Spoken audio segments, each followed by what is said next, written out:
Bonjour et bienvenue sur le podcast Ta vérité est la clé. Ce podcast a été créé pour les femmes entrepreneurs et avec la voix de femmes entrepreneurs. C'est un espace de vérité, la vérité de chacune.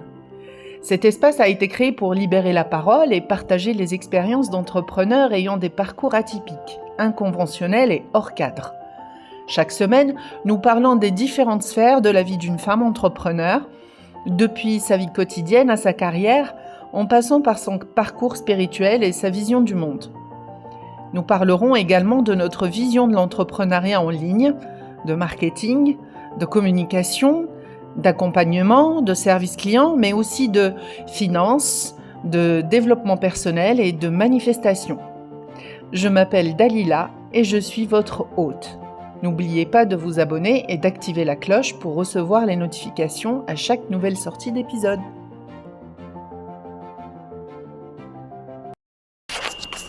Aujourd'hui, j'ai envie de vous parler d'argent et de temps. Les deux sont intimement liés.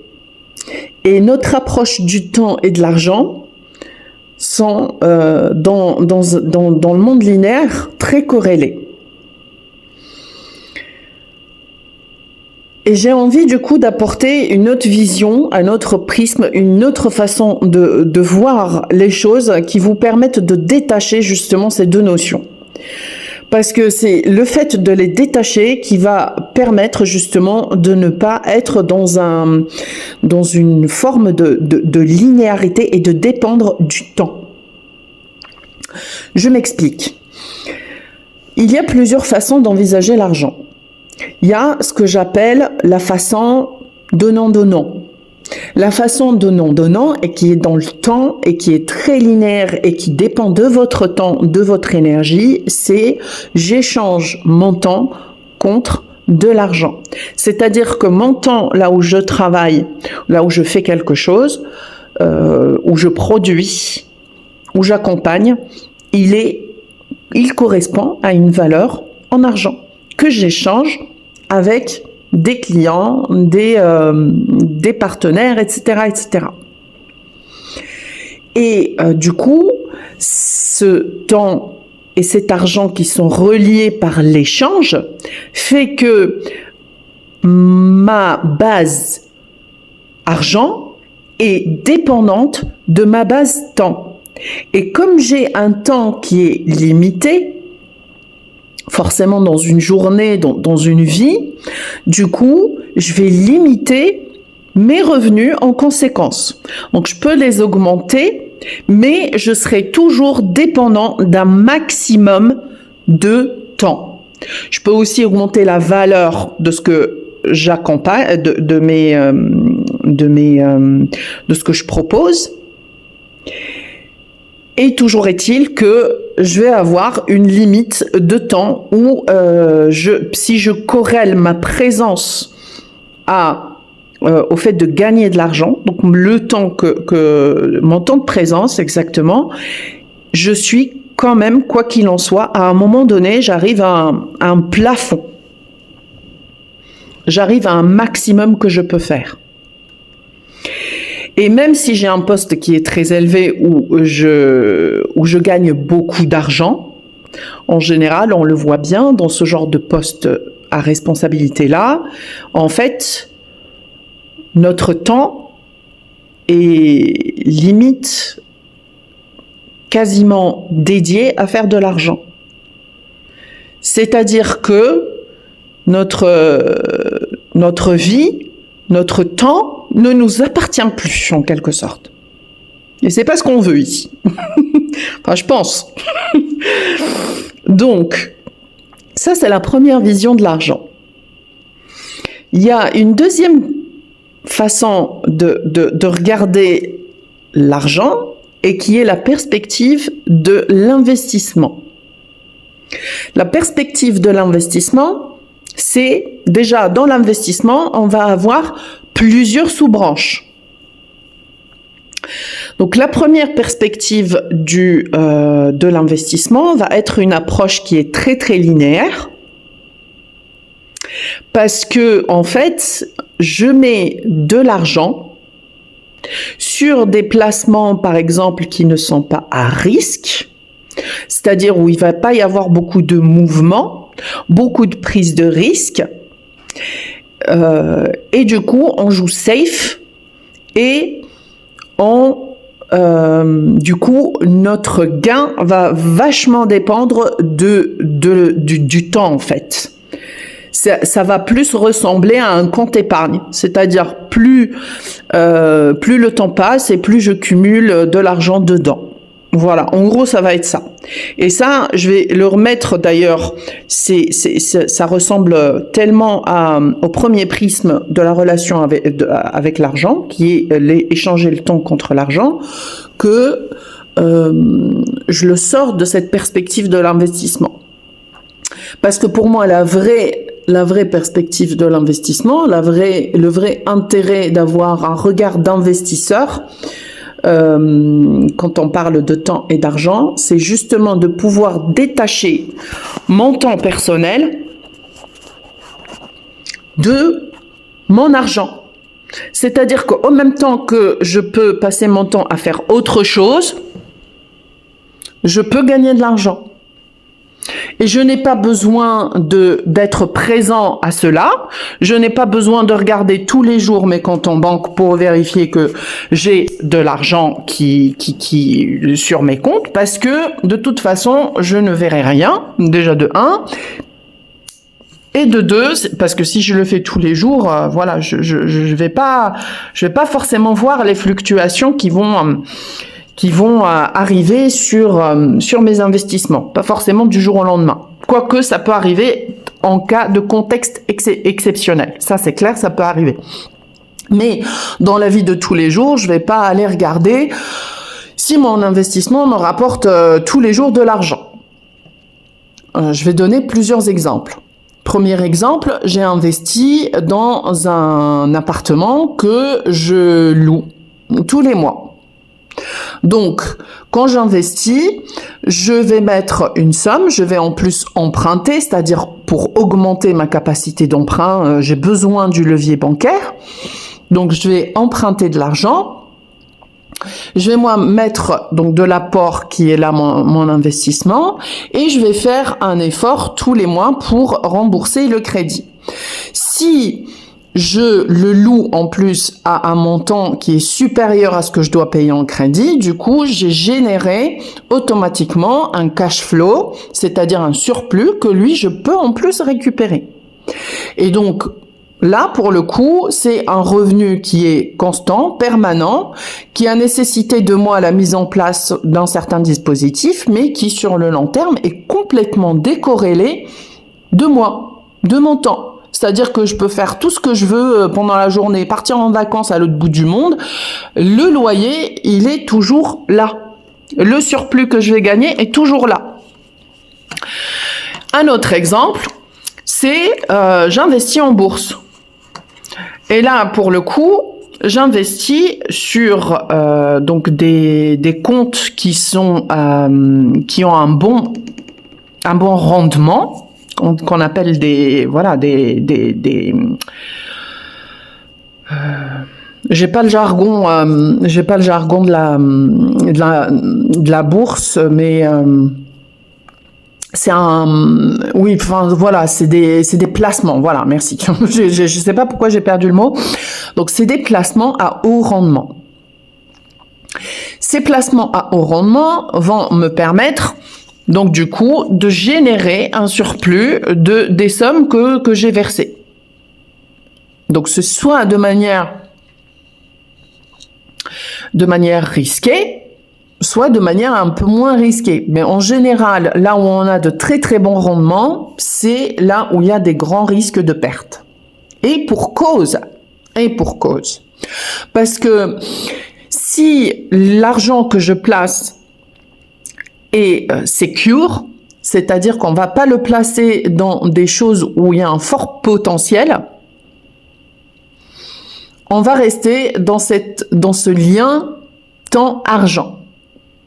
On risque pas de créer, il y a très peu de chances de créer une croissance sur le long terme exponentielle. ou très intéressante par rapport à la mise de départ. Si j'achète un appartement qui est dans un emplacement qui est médiocre et que je le loue, dans 10 ans, 20 ans, si je n'ai pas pris en compte le potentiel de l'endroit et de l'endroit où j'ai investi, je vais systématiquement, dans les 20-30 ans, me retrouver à augmenter le loyer juste de 1, peut-être 2%, parce que, voilà, c'est un endroit qui ne grandit pas, qui n'évolue pas énormément. Par contre, si je repère un emplacement qui a beaucoup de potentiel et que moi, pour l'instant, il ne l'a pas, mais je crois en cet endroit-là, je crois en son évolution, je crois que ça va dans les prochaines années, parce que j'ai lu quelques articles qui disent qu'il va y avoir, je sais pas, un transport qui va passer par là, etc., ou un centre commercial, etc., et que je me dis, allez, je prends le risque que ça évolue. Je prends le risque que ça aille dans le sens où moi, voilà, je crois en ce potentiel-là. Du coup, je peux risquer de me planter. Par contre, si je ne me plante pas, parce que j'ai pris ce risque, je peux aussi gagner gros derrière. Et cette vision de l'investisseur est très intéressante parce qu'elle nous fait prendre conscience que là, déjà, où on prend un risque, c'est là où on risque certes de perdre. Mais justement, il ne faut pas avoir peur de perdre. On ne joue pas pour perdre, on joue pour gagner. Et donc, ça aide à avoir cette mentalité de « je joue pour gagner ». Et si je perds, c'est OK. Parce que j'ai prévu une sécurité derrière. Je ne dis pas se mettre en danger. Je dis je gagne pour je gagne. Je joue pour gagner. C'est tout un autre état d'esprit qui permet justement d'être assez conscient de ce qui se passe, du contexte, de plusieurs paramètres qui rentrent en jeu pour pouvoir à chaque fois activer des leviers. Et donc, ce mindset de l'investisseur est super intéressant pour pouvoir commencer à décorréler cette notion de montant, c'est de l'argent. Et lier le temps à l'argent. Parce que on va être sur la durée. C'est-à-dire qu'on ne connecte plus le temps et l'argent, on connecte l'argent à une vision. C'est pas du tout pareil. Parce que la vision que j'ai, c'est elle qui est porteuse de cette valeur-là à long terme. Un autre exemple, j'investis sur un fonds monétaire, donc j'investis de l'argent, je fais un placement qui est à risque. Dans les 2-3 ans, si je me mets à regarder tous les jours, je vais déprimer. Parce que vu les fluctuations du marché boursier, avec les hauts et les bas qui sont quasi tous les jours, voire voilà, des fois en fonction du contexte économique, ça peut avoir des chutes énormes et drastiques. Si je me focalise sur ces petites fluctuations au jour le jour, je suis incapable de tenir cela. C'est impossible. Par contre, si au jour le jour, je me focus plutôt sur ma vision, limite, j'oublie que l'argent, il est dans ce placement-là, que j'ai placé mon argent là-dedans. Je l'oublie. Et que quelques années plus tard, je jette un coup d'œil dessus, je vais voir que au-delà des fluctuations que j'aurais pu vivre, me faire vivre, et la peur et le stress que j'aurais pu me faire vivre tous les jours, au-delà de ça, au bout de 3-4 ans, cet argent a quand même généré 20%, 30%, 40%, 50%, même plus parfois de la mise. Parce que justement, comme j'ai pris un investissement, j'ai fait un investissement qui était certes à risque, donc il y avait quand même des risques de perte tout le temps, parce que ça bouge en fait, c'est en mouvement. C'est en mouvement permanent. Et donc, ça fluctue vachement en fonction du contexte tous les jours et des contextes, donc des cycles économiques.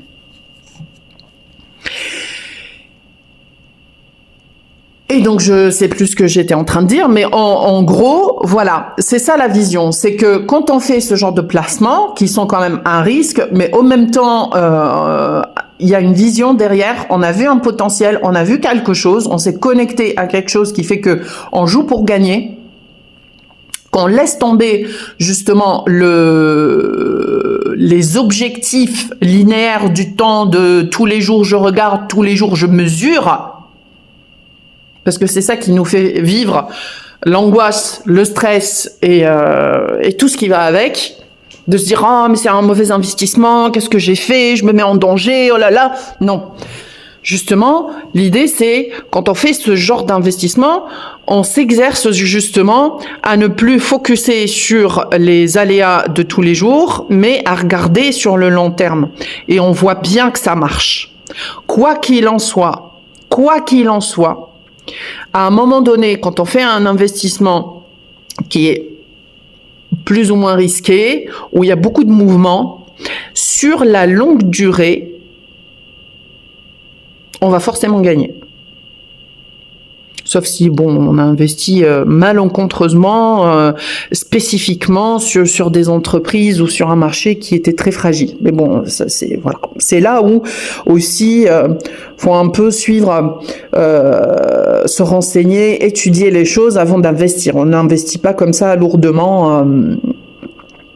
Mais moi, ce qui m'intéresse, c'est vraiment le mindset. C'est-à-dire, j'étudie, je prends toutes les informations là, et puis à un moment donné, je prends le risque d'investir là-dedans parce que voilà, j'ai une vision et j'ai cette conscience là que de toutes les façons, ça va certainement bouger. Il y a des moments où je vais être en perte par rapport à ce que j'ai investi, mais sur le long terme, je serai toujours gagnant. Et on joue pour ça. On joue pour gagner de toutes les façons. Et si on perd, eh bien, tant pis, ce sera autre chose qui va venir contrebalancer. Ce sera un autre investissement qui va venir contrebalancer.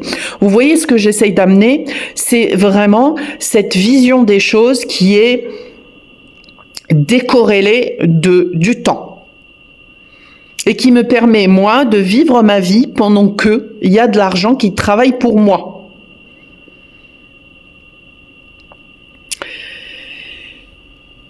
Et c'est très intéressant parce que, en fait, quand on rentre dans l'entrepreneuriat et qu'on a été surtout salarié avant, on va beaucoup être dans ce mindset du montant contre de l'argent.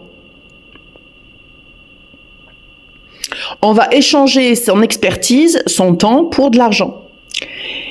Et même si on commence à créer des programmes, à les vendre à des personnes, etc., à un grand nombre de personnes, etc., on est toujours dans ce mindset-là, dans le sens où on se met des objectifs financiers. Quand on se met des objectifs financiers à la fin du mois, par exemple, ou à la fin de l'année, si ça devient une obsession, on va être dans ce contrôle-là. On va être dans « je mets tout mon temps, tout ce que je peux, toutes les ressources que j'ai pour atteindre ces objectifs-là ». Et donc, finalement, on est encore un peu prisonnier du temps. Parce que si on n'atteint pas... Et après, bien sûr, si on n'atteint pas ces objectifs-là, après, des fois, ça veut dire tout un tas de choses sur soi. Qu'on n'est pas à la hauteur, qu'on n'a pas réussi, etc., etc. On a beau se tuer à la tâche, voilà. C'est après avant, on avait un boss à qui reprocher ça et dire qu'on a travaillé dur et que finalement on n'a pas une bonne augmentation. Et maintenant que c'est nous le boss, eh ben, on n'est pas à la hauteur. Ou alors voilà, on a tout fait pour que ça se passe bien. C'est là l'univers qui s'acharne contre soi. Donc voilà. Donc, le mindset de l'investisseur, la perspective de l'investissement est intéressante parce qu'elle permet justement d'avoir une vision beaucoup plus différente en fait de la relation à l'argent. Et cette relation, c'est si je dois mettre vraiment les 2 points les plus importants, c'est ne pas avoir peur de prendre des risques quand on sent que c'est la bonne chose à faire. Et la deuxième chose, c'est regarder the big picture. Donc là, plus long terme. Regardez long terme. Le trading, c'est autre chose. C'est-à-dire que là, on a des gens qui font ça tous les jours, qui contrôlent les marchés financiers et qui font des échanges. Ça n'a rien à voir. Là, je parle vraiment de l'investissement d'une personne, voilà, que ce soit une personne lambda, que ce soit quelqu'un qui investit, qui a un regard plutôt sur le long terme. Après, ça n'empêche qu'il puisse y avoir justement des opportunités. Et à ce moment-là, on mobilise notre énergie pour changer, switcher, changer vers autre chose, vendre ce qu'on a placé, etc. Bon, bref. Donc ça, c'est contextuel aussi, ça vient d'un contexte, il y a des opportunités qui arrivent, etc. Mais toujours est-il que les opportunités qui arrivent, c'est pas des opportunités qui arrivent parce que je suis toute la journée en train de regarder la courbe de mes gains, C'est très important. C'est que je suis suffisamment relâchée, détendue pour capter une information, capter une opportunité et du coup rediriger mon investissement là où j'ai besoin de le rediriger. Et j'en viens à la 3e façon d'appréhender justement l'argent, et qui est une autre façon, et sur une autre façon de fonctionner qui est complètement du coup déconnectée du temps, et qui est l'argent magique. L'argent magique est de l'argent qui n'est pas du tout prédictible. Parfois, il est même pas dans le champ des possibles. Il vient de nulle part. On ne sait pas expliquer comment on a fait. C'est-à-dire que si on refait, qu'on rejoue le processus avec lequel on a gagné cet argent-là, on a du mal à le reproduire. Ça peut être, par exemple, quelqu'un qui met en place une offre et tout le contexte, toutes les planètes étaient alignées pour qu'à ce moment-là, il y ait les bons clients qui achètent, il y ait les bonnes personnes qui viennent dans l'univers de la personne. L'offre, tout le timing, tout est parfaitement aligné. Bam, l'argent rentre. Et après, la personne, elle veut reproduire ça les mois suivants et elle se demande pourquoi ça ne marche pas. Ça, c'est parce qu'on est entré dans ce qu'on appelle the God Zone, la zone divine. Et cette zone divine, c'est une zone où c'est une porte d'entrée pour l'argent qui est magique. Elle est très reliée à ce qu'on aura capté comme intuition et qu'on aura, ou comme opportunité, et qu'on a mis en place en fait. On a mis en place assez rapidement dans cette énergie d'excitation, de joie, de jeu, de gratitude, de plaisir, etc. Et ça crée comme une forme de vortex à ce moment-là qui est complètement déconnecté de toute linéarité, qui peut être complètement inexplicable et qui, crée de l'argent. Ça peut être aussi, par exemple, l'argent magique, ça peut être aussi, je suis entrepreneur, je crée des offres et je fais des choses qui, ça marche relativement, on va dire. Et par contre, j'ai de l'argent qui arrive des impôts pour me rembourser une certaine somme. Dont j'avais besoin à ce moment-là. J'ai les beaux-parents qui nous envoient un chèque, et en plus un bon chèque qui nous permet de faire plein de choses à côté. Donc tout ce que je voulais moi mettre en place dans mon business, peut-être que c'est pas arrivé, mais c'est arrivé par cette voie de l'argent magique. Voilà, l'argent que c'est pas moi qui maîtrise, on sent qu'il y a autre chose qui a œuvré pour nous le ramener. Et nous, bien sûr, on a envie d'être dans cette zone-là. Et ça, c'est une zone qui nécessite, de pouvoir s'entraîner à y être. Mais vraiment, c'est pas une zone où on peut être, qui est constante. C'est-à-dire qu'à un moment donné, on va quand même revenir à la réalité du temps, à un moment ou à un autre. Donc on peut pas toujours être complètement détaché de cette notion temporelle.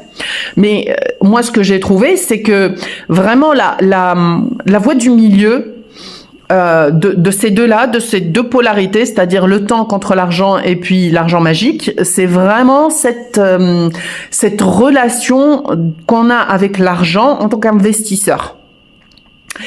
Et j'ai parlé de ça d'ailleurs il y a quelques mois avec Anaïs Innove. Donc on avait fait un live spécial sur ce sujet-là qui s'appelait « Le temps, c'est de l'argent », où j'avais également expliqué ces notions-là, que je vous invite à aller regarder. C'est super intéressant. Et où je vous mettrai le lien quelque part. En tout cas, cette voie du milieu, moi, que je vois, que je ressens comme ça, parce que justement, j'ai expérimenté ces différentes facettes de la relation du temps à l'argent, et la structure aussi du temps, l'anatomie du temps. Plus je me suis connectée et plus j'ai étudié l'anatomie du temps, plus j'ai vu à quel point, en fait, il fallait justement déconnecter le temps et l'argent pour créer une croissance et créer encore plus d'argent. Et dernièrement, j'ai eu énormément de structure qui est venue avec. Donc, j'ai posé ça. J'ai posé ça, j'ai tout écrit. Je pense peut-être faire une masterclass spéciale à ce sujet-là, qui va aller beaucoup plus en profondeur parce qu'on va aller analyser l'anatomie justement, l'anatomie de l'argent et l'anatomie du temps. Et dans l'anatomie du temps, de l'argent, par exemple, on va aller avoir ces dimensions du donner, du recevoir, du gagner, dépenser, prêter, emprunter, etc. Toutes ces dimensions-là, parce que c'est des fréquences et des énergies différentes. Et par rapport à l'anatomie du temps, on va aller justement connecter ça à qu'est-ce que c'est que d'être dans le chronos, c'est-à-dire le temps linéaire, qu'est-ce que c'est d'être dans le kairos, c'est-à-dire le temps des opportunités, et qu'est-ce que c'est que d'être dans le l'aion, qui est le temps cyclique. J'expliquerai tout ça éventuellement pendant la masterclass. Voilà. En fait, je vous mettrai plus d'infos. Je vous mettrai plus d'infos à ce sujet-là dès que j'aurai fini de poser ça. En tout cas, j'avais pas prévu de faire prévu de faire cet audio-là aujourd'hui comme ça, de cette façon-là. J'avais d'ailleurs enregistré un autre sujet qui était très relié au concept de pensée globale et d'agir local en marketing, que je diffuserai du coup la semaine prochaine. Là, ça m'est venu comme ça parce que je pense que c'est vraiment un sujet qui peut être très intéressant pour plein de personnes, cette relation temps et argent, et comment justement on peut aller au-delà de cette vision très linéaire des choses, parce que c'est au-delà que se crée une forme, il y a quelque chose qui se crée et qui est beaucoup plus fluide pour nous, moins énergivore, et en même temps ça crée quand même, ça crée, et ça crée même parfois plus. Et c'est très lié aussi à cette notion qu'on a évoquée avec Émilie dans le podcast de mardi dernier par rapport à la notion de gagner de l'argent avec le mental ou gagner de l'argent avec le cœur. On est sur des dimensions vraiment qui sont très très liées à argent, temps, qui me semble importante à aller creuser avec les gens, les entrepreneurs surtout, qui peuvent des fois se retrouver un peu coincés dans cette dimension temporelle des choses. Comme je l'ai été d'ailleurs, très sincèrement, je l'ai été dès le début. Je ressentais comme une anomalie parce que j'avais déjà expérimenté j'avais déjà fait des investissements, j'avais déjà ce mindset d'investisseur et je me disais il y a un truc qui va pas. Je me suis lancée en tant qu'entrepreneur pour être plus libre de mon temps, pour pouvoir gérer mieux les choses et là je suis coincée dans ce chronos là, dans ce temps linéaire et ça m'a demandé d'aller travailler différentes dynamiques, différents espaces, de mieux comprendre l'anatomie du temps. Ça, vraiment, j'ai été pendant des mois poussée à aller étudier comment fonctionnait le temps, parce que c'était devenu une obsession, parce que c'était quelque chose qui me semblait fondamental. Et voilà. Donc je vous invite à aller. Il y a deux choses qui seraient intéressantes si le sujet vous intéresse, c'est d'aller regarder le dernier podcast avec Émilie Grondin où on a parlé du cheminement de l'entrepreneur. Et il y a un live qui est super intéressant. Là, c'était sur le sujet le temps, c'est de l'argent avec Anaïs Innove, dont je mettrai les informations en bas dans la description. Et qui est un sujet déjà super intéressant j'ai déjà expliqué quand même dans cet audio une bonne partie, mais il y a une vision encore complémentaire peut-être que vous pouvez avoir à travers ce live là. Voilà, c'est tout pour aujourd'hui. J'espère que ça vous a apporté, que ça vous a permis d'ouvrir certains tiroirs. Et faites-moi des commentaires, n'hésitez pas à me faire un retour. Et si vous êtes intéressé par une masterclass spéciale sur ce sujet-là, dites-moi quels sont vos besoins, quelles sont les idées que ça vous inspire et tout, et on va préparer quelque chose de sympa et de très très bien pour commencer l'année 2025 en beauté. Je vous embrasse.